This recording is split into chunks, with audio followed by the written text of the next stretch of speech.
Jadi untuk topik-topik selanjutnya nanti saya ajar ya. Kita akan belajar tentang sistem histoteknologi.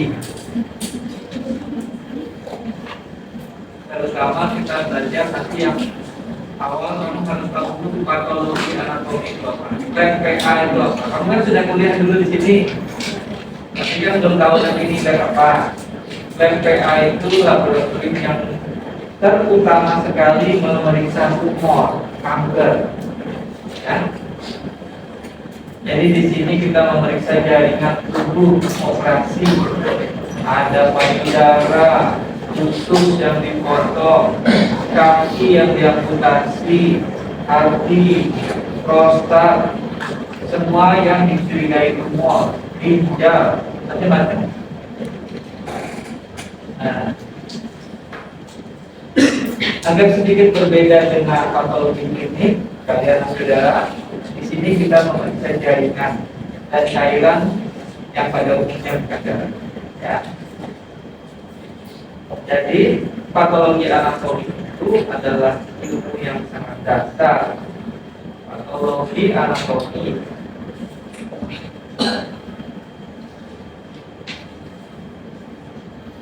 apa saja yang kita periksa di sini?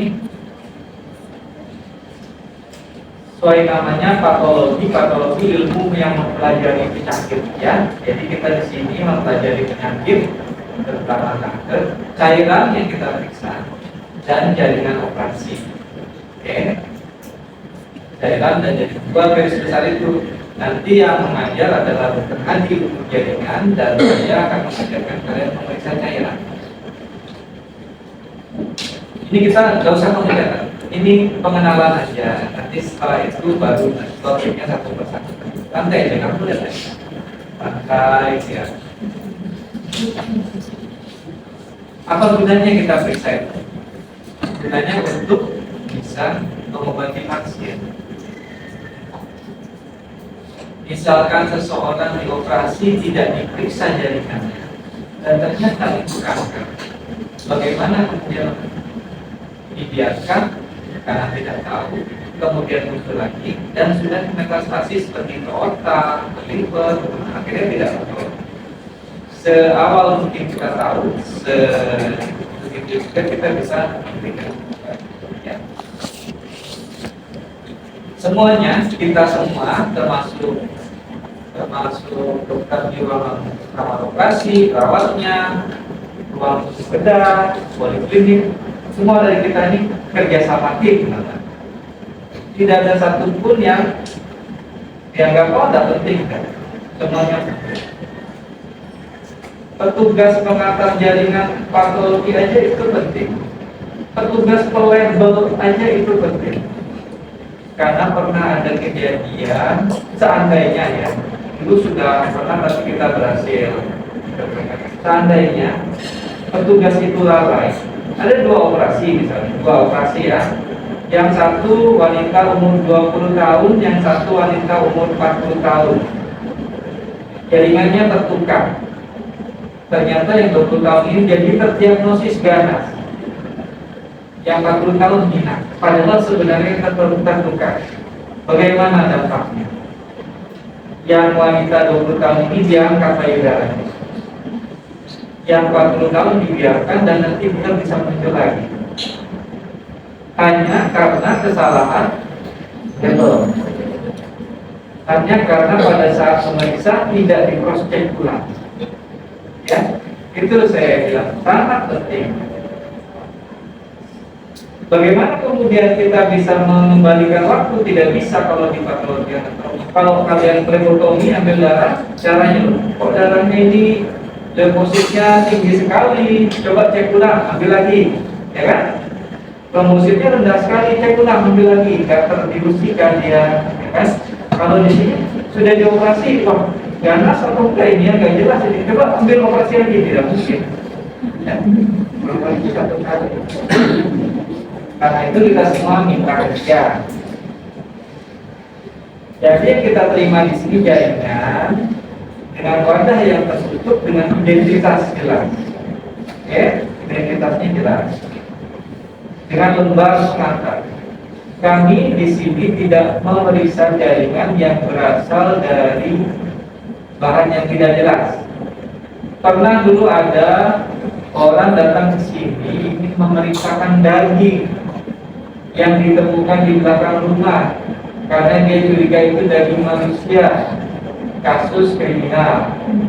Tapi saya tidak bersedia menerima karena saya bilang tidak boleh, harus ke dokter forensik dulu karena ujungnya akan ke ranah hukum. Kalau ternyata kita dapatkan pun jaringan otot sesuai jaringan otot manusia, ini harus dilaporkan, ya harus diusut kasusnya. Jadi kita tidak akan menerima pemeriksaan jaringan tanpa ada pengantar yang jelas dari yang berwenang. Demikian juga kalau kamu nanti ada di laboratorium yang bisa memeriksa jaringan, ya, kamu tidak boleh asal terima, oh ya saya periksakan di lab, nggak boleh, ya bahaya, ya, aspek kedepannya bahaya. Kemudian harus terfiksasi jaringan itu supaya tidak busuk, kita pakai formalin 10%. Nah, seperti saya bilang, jaringannya kita fiksasi pakai formalin, yang terbaik formalin buffer. Formalinnya itu agak sedikit pedih di mata, tapi tidak seperti formalin zaman dulu yang sangat perih. Kalau sekarang formalin buffer itu lebih soft ya, meskipun tetap agak perih. Ya kamu nantinya akan mulai membiasakan diri di belakang karena kamu akan memotong jaringan itu. Kamu kan ada praktikum kan deh?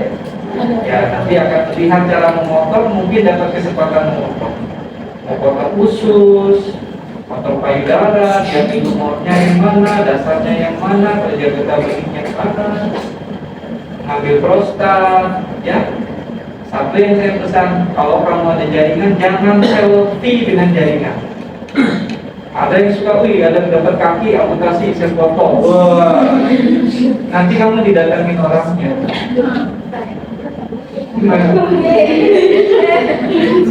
Karena kita tidak tahu yang operasi itu masih hidup atau sudah pass away. Ya, kadang-kadang kalau stadium lanjut mungkin setelah operasi masuk ICU tahap apa bisa pass away, bisa meninggal. Tapi kalau yang bagus kondisinya bisa sampai sembuh. Ya, kita tidak pernah tahu. Kita di sini fokus memeriksa jenisnya apa, secepat mungkin bisa diketahui, secepat mungkin bisa diobati. Jadi kamu semua adik sekalian ya, jangan meremehkan kerjaan kalian. Kalau saya cuma disuruh nulis, itu penting. Setiap hal yang dikerjakan itu penting. Ya. Oke, ini fiksasi. Kalau jaringannya besar, kita potong seperti kalau kamu menyayat ikan dulu. Nah, ini usus ini. Usus. Tapi ini masih kurang panjang, harusnya panjang sekali. Terus ya, kita cacah, kita lihat di mana bagian tumornya, itu kita ambil. Oke, mungkin awalnya akan terasa nyeri, tapi lama-lama akan ngeri juga sih.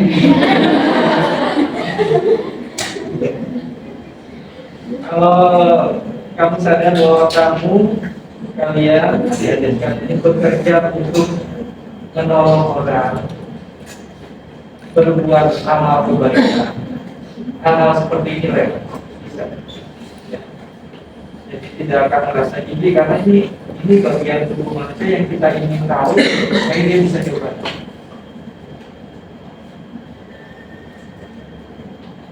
Nah ini kalau formalinnya sudah seperti ini, sudah rapi, bagus, jadi tidak terlalu perih di mata.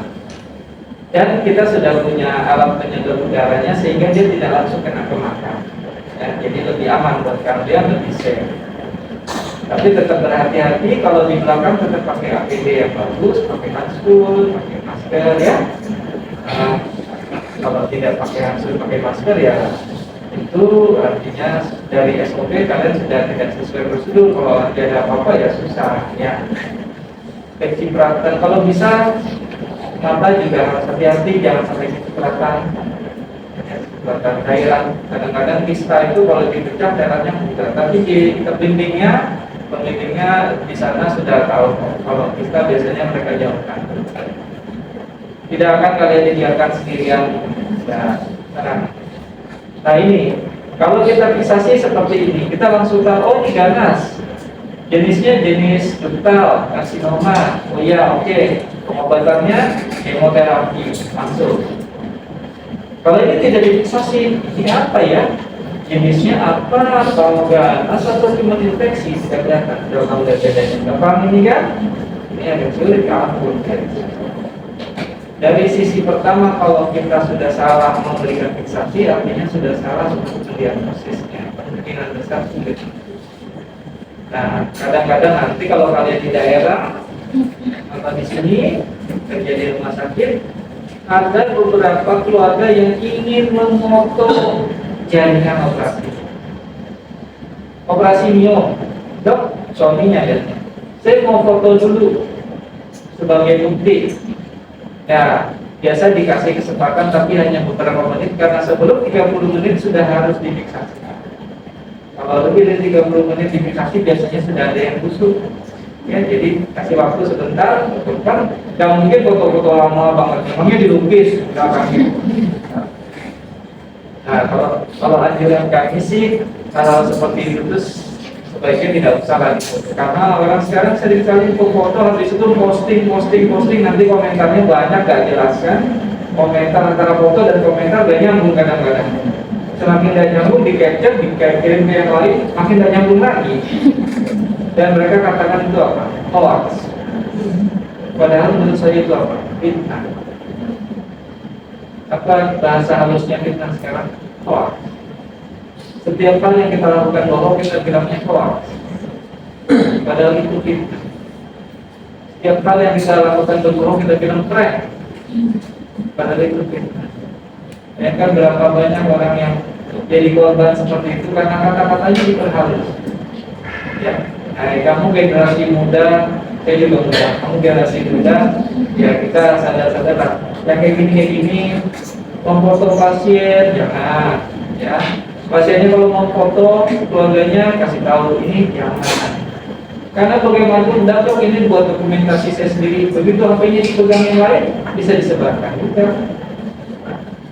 Nanti komentarnya lain.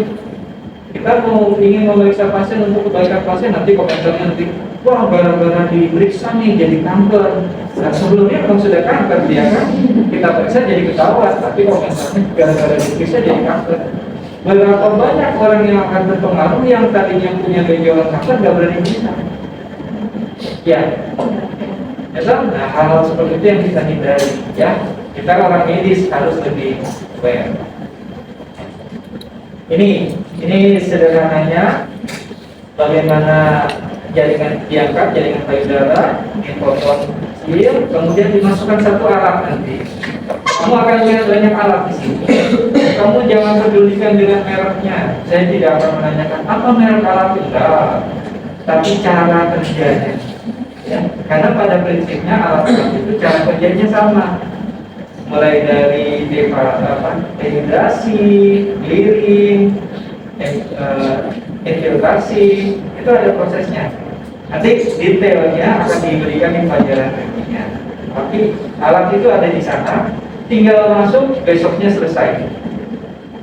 Di dalamnya ada proses, ada alat yang bekerja. Nah itu yang kamu harus tahu. Dan demikian pula kalau kamu di lab lain juga sama. Seringkali tidak mengerti cara itu yang sulit, karena kalau kita sudah mengerti cara, mudah sekali ya. Nah setelah dia jadi, dikasih bibit, kemudian diwarnai, baru dilihat mikroskop. Sederhana, nanti kamu motong lilin. Kalau yang sudah jadi lilin, kamu potong. Kamu belajar juga cara membuatnya jadi blok lilin. Ya. Bagaimana jaringan yang tadi besar, diambil sampel sedikit, dibuat jadi blok lilin. Baru kemudian dipotong. Potongnya pakai mikrotop itu tipis banget, 0,3 mikron, 3/1000 mili. Warnanya nanti akan terlihat di mikroskop, warna hematofilos itu merah kebiruan. Ya, pewarnanya juga ada, pewarna kita otomatis, tapi ada proses di dalamnya dan kamu cari tahu prosesnya. Ya. Nah ini hasil slide-nya, ini sitologi cairan, ini PHP, ini jaringan operasi ya. Sesederhana ini nanti kalau memang ada kesempatan, ada waktu kalian tertarik, saya bisa tunjukkan yang mana sel ganas, yang mana tidak. Nih, ada satu pemeriksaan seperti ini. Wanita 20 tahun belum menikah dengan benjolan di payudara ini diameter 1 cm. 1 cm aja. Keras. Di USG ganas. Diambil sampel sedikit pakai jalur, sepertinya ganas. 20 tahun umur. Apakah A. Operasi angkat seluruh payudaranya, atau B. Hanya benjolannya saja? Kalau benjolannya saja diangkat dan ternyata ganas, dia dioperasi 2 kali. Kalau A. Angkat seluruh payudara, ternyata hasilnya tidak, payudaranya dilembagi, nggak bisa. Sudah diangkat ya. Nah ini kadang-kadang dilema seperti ini ya, masih muda, kok kelihatan ganas. Kita lakukan namanya periskop. Periskop itu PC ini. PC itu potong beku, jadi jaringannya langsung diambil pada saat dia dioperasi. Dia masih dibius, diambil sedikit, kita periksa jaringan dibekukan, langsung kita lihat jinak atau ganas. Kalau jinak, oh ya tutup, sudah selesai. Kalau ganas, kas dulu. Oke, ya. Tapi ini tidak dilakukan rutin karena pada saat dibekukan sel itu bengkak besar-besar. Jadi yang tadinya jinak seperti seolah-olah ganas. Sebelum TC ini biasanya kita diskusikan dulu bersama tim, ini apa, jinak atau ganas, karena menentukan ini operasinya seperti apa. Ya, kita bisa dikembalikan setelah dioperasi. Nah, ini alatnya kita punya deh di sini, ini dibekukan ya. Nah ini bukan lilin, ini S. Dibekukan, dipotong, dibuat barang tipis kan. Nanti kamu lihat, pasti ada setiap hari ada, jadi hampir setiap hari ada, jadi kamu lihat nanti prosesnya. Selanjutnya dari pemeriksaan itu ditentukan apakah dia di terapi pengobatan biasa atau kemoterapi, radiasi, atau dikasih targeting. Targeting terapi itu seperti ini. Kalau kemoterapi, radiasi pernah dengar nggak? Kalau targeting terapi itu seperti ini. Kanker itu, saya ibaratkan sekelompok kanker berkaos warna putih, ya. Berkaos warna hitam, kaos hitam. Sedangkan sel normal kaosnya putih. Tapi si kanker ini menyembunyikan kaos hitamnya dengan jaket putih. Kelihatan, ya. Bagaimana cara saya sekarang tahu bahwa ini kaos hitam nih? Saya harus buka jaketnya dengan cara imunohistokimia. Proteinnya dibuka terus dilabelin supaya kita bisa lihat ini warna apa sebenarnya. Kalau kita sudah tahu, oh ini ternyata si kaos hitam, itu dikasih pengobatan. Kemoterapi, radioterapi, prinsip utamanya adalah membunuh sel yang aktif. Karena dia membunuh sel yang aktif, maka sel-sel normal juga ikut mati yang bertumbuh, termasuk rambut, usus, ya, kulit. Jadinya apa? Kalau orang ini mau kulitnya melepuh, merah, rambutnya rontok, ya kan? Habis itu diare atau tumbuh. Karena apa? Karena seluruh sel yang hidup itu mati. Tapi lebih banyak matinya yang sel kanker, karena sel kanker kan tumbuhnya cepat. Tapi efek sampingnya besar. Nah, kalau kita pakai targeting terapi, kita hanya mengobati yang betul-betul kanker. Yang betul-betul kanker yang dibunuh. Yang berkaos hitam tadi yang ditarget. Jadi lebih akurat pengobatan. Ya, betul. Caranya dengan alat kita imunohistokimia kita punya di sini, kita bisa juga periksa manual, kalian bisa belajar. Ini kedepannya akan menjadi satu pemeriksaan yang wajib bisa. Ya, ini pemeriksaan. Terakhir zaman dulu nih, zaman saya ngajar masih tahun berapa. Sekarang sudah wajib hampir semua rumah sakit punya. Ini dia. Prinsip utamanya adalah untuk mengetahui antigen permukaannya, kita berikan antibodi sehingga kita bisa warnai. Jadi kalau di mikroskop biasa warnanya merah, kalau dia ternyata berkaos hitam, nanti kita akan lihat dia berwarna coklat. Tapi kalau dia tidak berkaos hitam, tidak ada warna. Ya. Nah, ini contohnya series ini yang paling sering. Wanita dengan kanker payudara kita mewarnai imunohistokimia reseptor hormonnya, reseptor hormon estrogen. Kalau reseptor hormonnya positif, berarti dia sensitif hormon, kita kasih anti hormon. Jadi kemoterapinya bisa dikurangi, dikasih anti hormon, sembuhnya bagus. Sekarang angka kesembuhan kanker payudara tinggi. Yang kanker yang sangat sulit sembuh itu kanker paru. Kanker paru masih dalam tahap penelitian. Biasanya pasien kami terdiagnosis kanker paru paling lama umurnya 2 tahun 3 tahun. Kanker paru paling agresif. Kemudian kalau yang kedua juga agresif, kanker serviks. Mohon maaf kalau kalian ingat India Peres ya. Ini kanker serviks tidak agresif, kanker payudara sudah mulai banyak pengobatannya dan bagus hasilnya, banyak yang kesembuhannya tinggi. Kanker usus sekarang juga mulai banyak.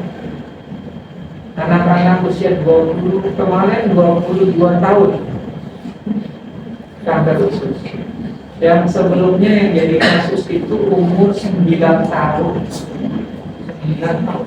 9 atau 7 tahun kanker usus. Kamu tahu sekarang berapa banyak makanan yang berwarna-warni tapi enak dan pengen dicoba? Iya. Jadi kalian hati-hati, imbangilah makanan boleh seperti variasi, imbangi dengan yang kreatif ya. Pak, ini sudah ada. Yang kedua, jaringan seperti itu cara dari gunakan. Yang kedua nanti saya akan fokuskan saya ngajarnya ini untuk cairan. Jadi selain jaringan kita pakai cairan. Kalau tadi jaringan kita pakai fiksasi formalin, kalau cairan kita pakai fiksasi alkohol. Ya, nanti saya akan ajarkan. Cairan atau cairan apa saja? Cairan apa saja kita bisa periksa supaya kita bisa tahu ada kankernya. Laki-laki 50 tahun kencing darah. Kita takut ini kanker ginjal atau bukan? Kita periksa kencingnya. Batuk darah, periksa sekutumnya. Perutnya kembung, isinya cairan. Apakah kanker liver? Kita periksa cairannya.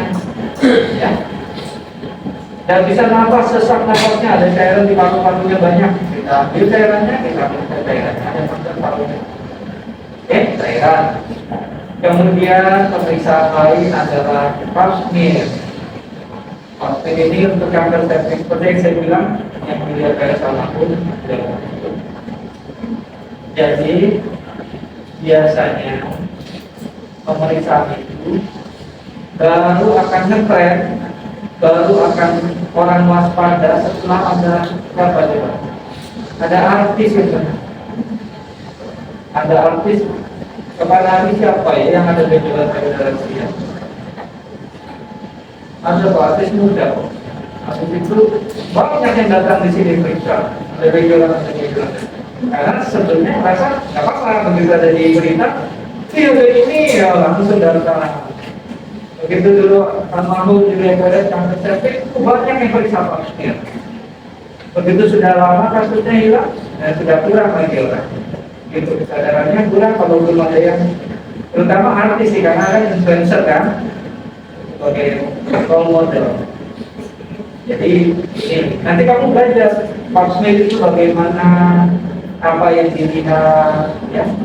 Kalau nanti kamu berkesempatan ada jalan ke sana ya mungkin di laboratorium kamu kerja kamu disuruh belajar khusus pap smear, ada namanya screening. Jadi hanya melihat langsung itu bagus. Nah, terus yang ketiga nanti FPHB. FPHB kalian akan jadi asisten saya langsung. Kita akan periksa benjolan langsung pada pasiennya. Ini asik ini karena benjolannya kita sedot, ya. Di leher, di payudara, di perut, di dada, punggung, di tangan, di kaki bengkak. Habis main bola kakinya patah. Anak 20 tahun. Sudah 3 bulan dari ilmu ke tambah besar. Kita ambil darahnya. Biasanya kadang-kadang itu adalah kanker yang tidak ketahuan. Osteosarkoma. Kalau sudah osteosarkoma, amputasi kakinya harus dipotong. Ya. Nah, jadi hal seperti itu kan buat pasien sangat menyedihkan.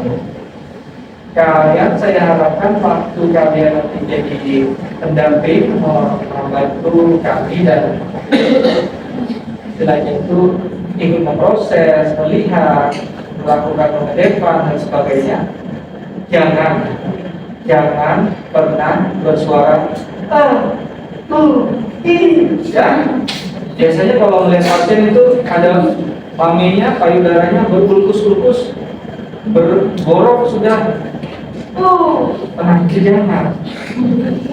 Atau begitu saya ambil, kalau kanker itu biasanya berdarahnya banyak, diding kalau darahnya banyak tuh, jangan, nggak boleh. Si pasien lebih duduk, begitu dia lebih duduk apa? Jantungnya akan lebih maju, akhirnya lebih banyak lagi ngocor darahnya. Ya toh, kalau kamu tenang, tidak. Nah, caranya ngedep, biasanya kan ini luka misalnya, kamu dep, ditekan ya. Ada juga yang suka diputar-putar, diunyak-unyak. Dan di zaman dulu kan diputar, itu tambahnya mantung.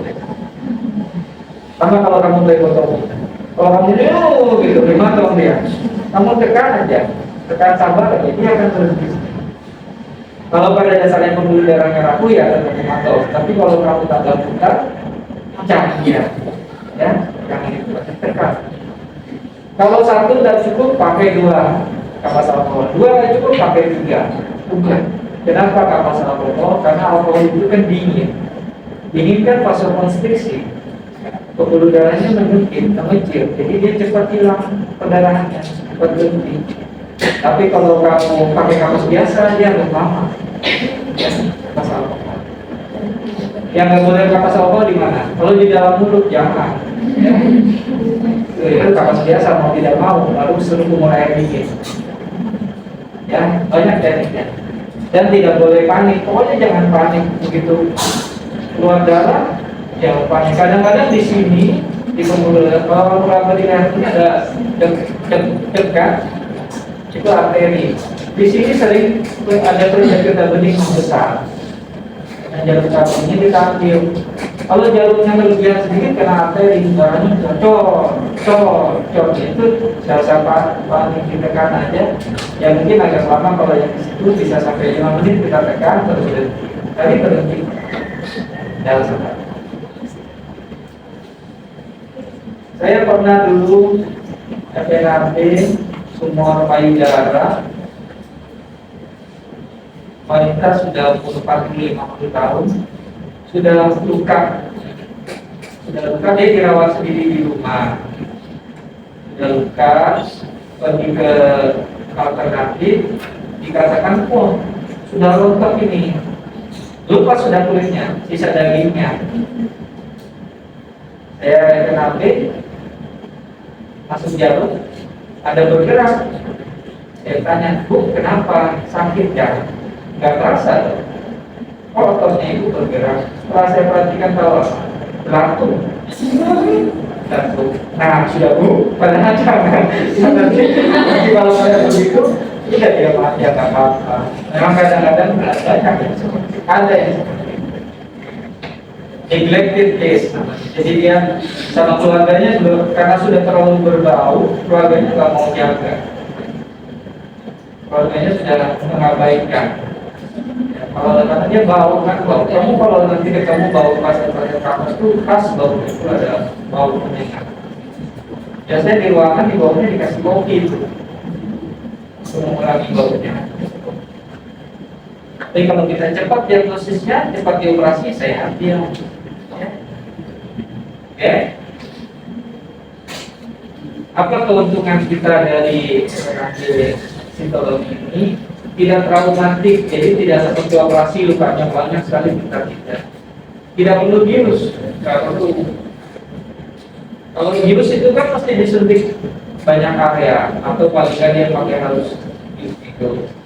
Bangunnya lama, belum tentu bisa cepat pulihnya. Kadang setelah kapasitas, kalau ini tidak berjus 1, 2, 3 detik selesai.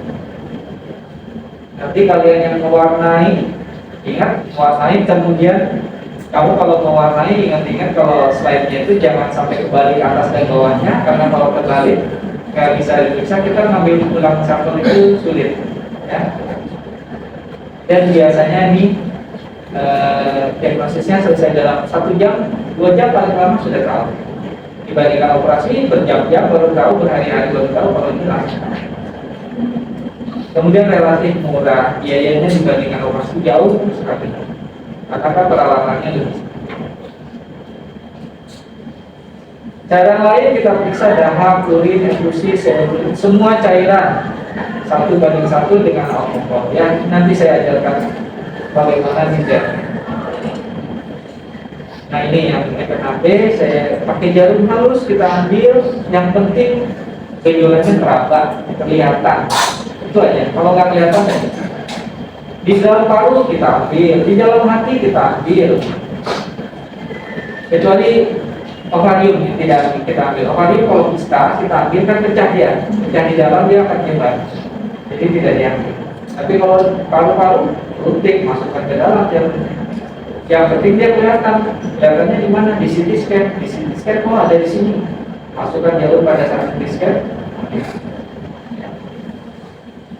Iya, nanti tekniknya kamu akan lihat. Kalau ada yang enggak, saya akan bisa. Mungkin 1-2 orang nanti saya suruh, kamu yang ambil, bisa kan?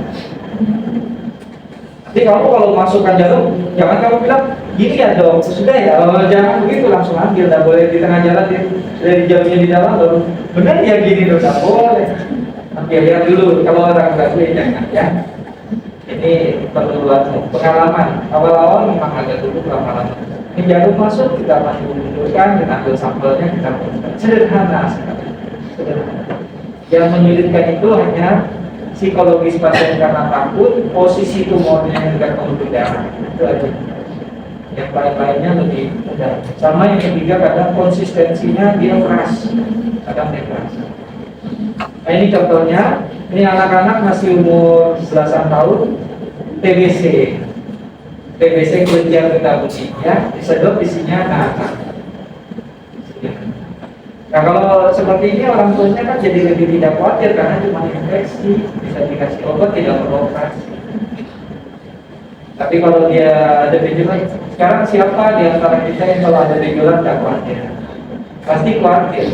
Makin dilihat di Google makin khawatir, karena banyak sekali. Ada yang bilang kanker nih. Habis itu cari berapa lama umur penderita kanker, lebih khawatir lagi. Ini pengakhirannya, nanti ada dokter Hadi, dokter Maria, dokter Anggi, saya bergantian lagi. Ini ya kakak kelasmu seperti ini. Ini waktu zaman dulu sebelum pandemi ya, waktu ini ya. Karena masih tidak pakai masker semua. Ya. Karena kita pakai masker saja karena ternyata lebih efektif, terutama pasien-pasien TBC kita tidak tahu. Kita dekat ke pasiennya ternyata TBC, larang dong kita kalau kita pakai masker katanya. Nah ini yang di paru-paru, dia di scan, yang di sampelnya. Ya, di jalurnya masuk ke dalam, di scan, jalurnya masuk, di paru. Oh ini di bagian belakang, pasiennya terkurang. Dapat sampelnya, saya. Kenapa ini relatif tidak apa-apa. Paling sering hanya komplikasinya hematom. Kalau kalian lambat, kita lambat ngedep namanya jadi lambat, dia hematom. Infeksi sudah jarang infeksi karena kita pakai desinfeksi dulu. pakai kapal alkohol. Poli kasusnya sangat jarang dengan motoran. Kalau dengan motoran itu terjebaknya udara di paru-paru ya.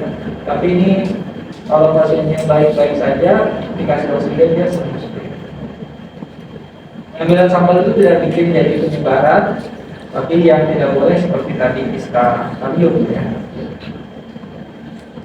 Nih sebenarnya sederhana PA itu, kamu nanti di sini kita kerjasama, kamu belajar, saya juga akan belajar banyak dari kalian. Jadi kita kerjasama. Ini ada nomor HP, nanti saya bagikan slide ini, nggak usah mencatat. Kalau sewaktu-waktu kamu sudah lulus itu, kalau saya ingat-ingat dulu dokter Eko bilang fiksasinya pakai apa ya? Hubungin aja kamu. Jangan takut karena ini untuk pasien. Jangan sembarang-sembarang. Saya sudah ada informasi, kasih alkohol aja, rusak jaringannya, nggak bisa dioperasi ulang ya. Jangan ragu untuk hubungi WA, siapapun yang kamu ingat. Ya. Temanmu kalau kamu malu ke dosen kan ke teman, kamu ingat dari dulu dia jadi apa? Pakai apa? Karena mungkin beberapa tahun dari sekarang kalian mungkin sudah lupa, tapi kalau kamu ingat, kamu simpan nomor telepon, ingat dokternya di PA terus ekor kemudian di dia ambil ya. Nah itu kuliah pengantar kita ya berarti. Oke, ada yang mau ditanyakan tadi? Ya. Kan kanker itu juga ada kanker otak kan? Kanker otak.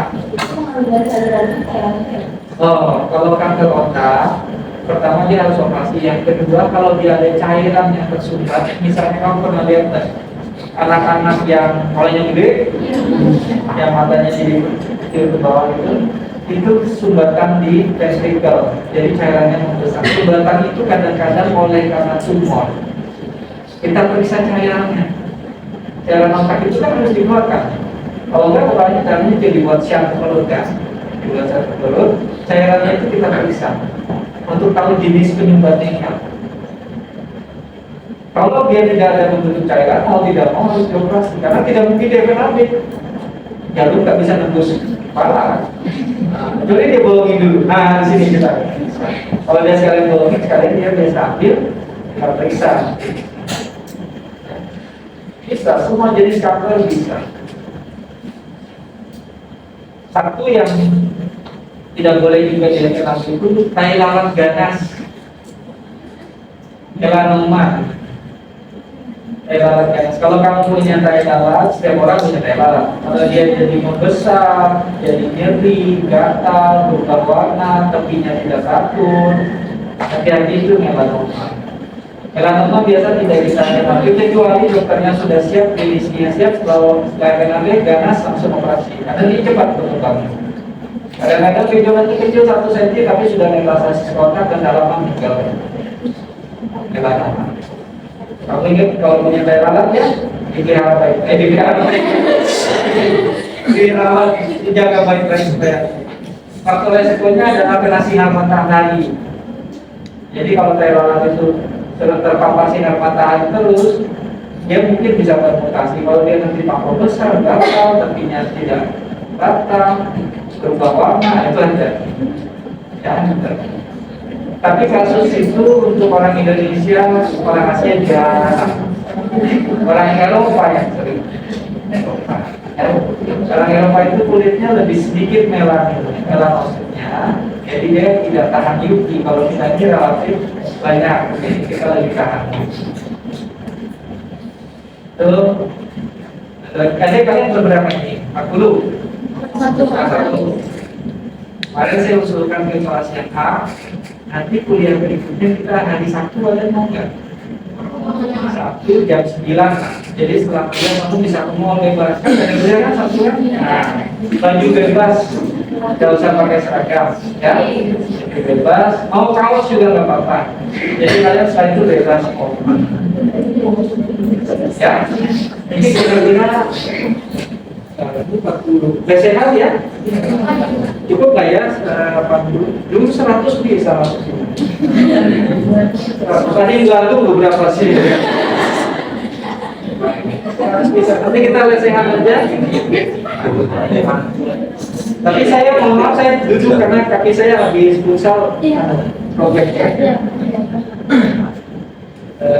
Bisa kok ya, nanti bawa koran kasih tahu temanmu supaya bisa dirampal kamu tidak kotor ya. Kalau ada yang bersedia menyapu dulu boleh juga, ada bikin aja jadwal pikirnya jangan kasih koran lah. Sabtu ada yang nggak bisa nggak Sabtu saja ya. Oke, Sabtu oke. Terus apa lagi yang mau saya sampaikan ya, mulai dari Sabtu depan. Ada yang mau tanya lagi? Ya. Kalau main jalan itu ada apa yang jualan tapi dia bergerak itu kanker atau apa ya? Paling sering itu kalau pada wanita muda benjolan itu karena hormonal. Karena hormon wanita muda sekarang sering makan fast food, ayam potong cepat saji, ya, itu hormon.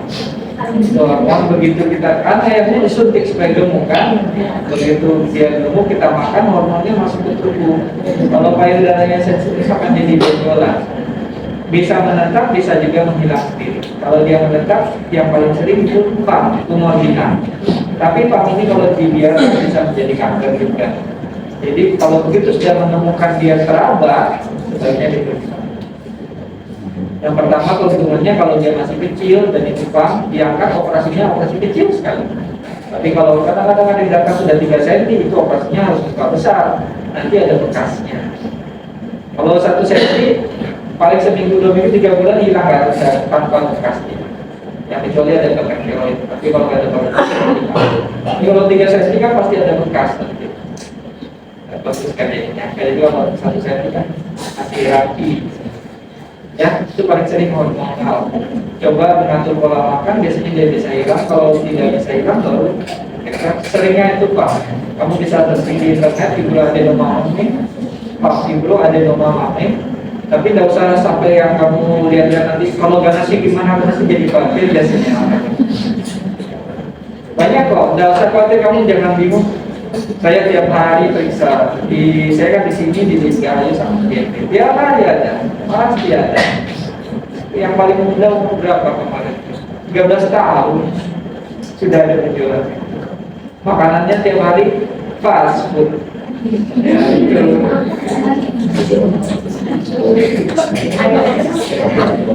Kamu yang cowok kalau sudah punya istri, punya anak, ingin istrinya berkasih, kalau bisa jangan pakai pil atau suntik ya, itu hormonal. Masalah ini. Oke, ada yang bertanya lagi? Ya. Kalau saya gimana itu kan beda Pak, tapi bedanya pecah terus tidak bagian aksila Pak. Infeksi aksila, kemudian poli, leher, aksila, inguinal itu KDB-nya kelenjar metaboliknya banyak. Infeksi dimanapun akan terjadi pembesar, akan terjadi reaksi kelenjar metabolik. Umumnya sih yang terdekat di leher, tapi kadang-kadang dia skip leher, dia ke aksila. Seperti kalau kita sering main dengan kucing ya, dicakar kucing di kaki, nanti kelenjar metabolik di inguinalnya bisa membesar. Dicakar kucing di tangan, kelenjar di aksilanya bisa membesar. Karena dia menahan supaya infeksinya gak menyebar, kelenjarnya membesar. Itu infeksi, kemungkinannya infeksi, tapi belum tentu infeksi, harus periksa juga apakah tumor atau bukan. Tapi kalau dari yang penjelasanmu kemungkinan besar itu. Adanya di ya. Ini Pak, saya mau tanya kan kita sudah menjaga pola hidup dengan sehat, ya, tapi terkena kanker tetap. Tapi ada riwayat dari orang tua atau itu bisa Pak atau gimana? Oh iya, itu banyak bagus, itu banyak pertanyaan dari pasien dulu. Dok, saya ini nggak apa-apa, saya dulu yang robek gara-gara pusat. Sering orang katanya, dok, saya juga sering tanya, ada keluarga yang pernah kanker nggak? Karena itu menentukan genetik. Genetik itu tidak harus ayah kanker, anak pasti kanker, tidak. Genetik itu adalah susceptibilitas, kerentanan. Jadi kalau ayahnya atau ibunya atau pamannya yang ada kanker, dia ada kemungkinan rentan menjadi kanker. Rentan itu maksudnya mudah jadi kanker, tapi tidak. Kemudian yang kedua, saya ini baik loh, hidup saya itu sehat banget. Saya bangun jam 3 sebelum orang bangun. Saya tidur jam 8 sebelum orang tidur. Saya makan sehat terus. Ya, tapi kok bisa kanker? Bisa deh, tidak ada yang tahu pasti kanker itu penyebabnya apa. Saya bahkan kadang lucu melihat itu dunia. Orang yang merokok sampai panjang umur 8 tahun merokok terus, rokoknya yang jadi kanker. Tapi ada juga yang baru merokok 30 tahun sudah jadi kanker. Apakah penyebab pasti kanker paru itu rokok? Tidak bisa. Jadi gini. Jadi kenapa rokok dihubungkan sama kanker? Ini saya misalkan kanker paru ya. Kenapa rokok dihubungkan sama kanker paru? Tapi tidak pernah ada satu pun penelitian yang mengatakan bahwa rokok adalah penyebab pasti kanker paru. Tidak ada. Yang ada rokok mungkin dapat menyebabkan, bukan penyebab pastinya. Karena begini, kanker itu penelitiannya begini. Ini 1000 orang diteliti kanker paru, 1000 orang. Dari 1000 orang yang kanker paru itu ada 800 yang merokok. 200 tidak merokok. Jadi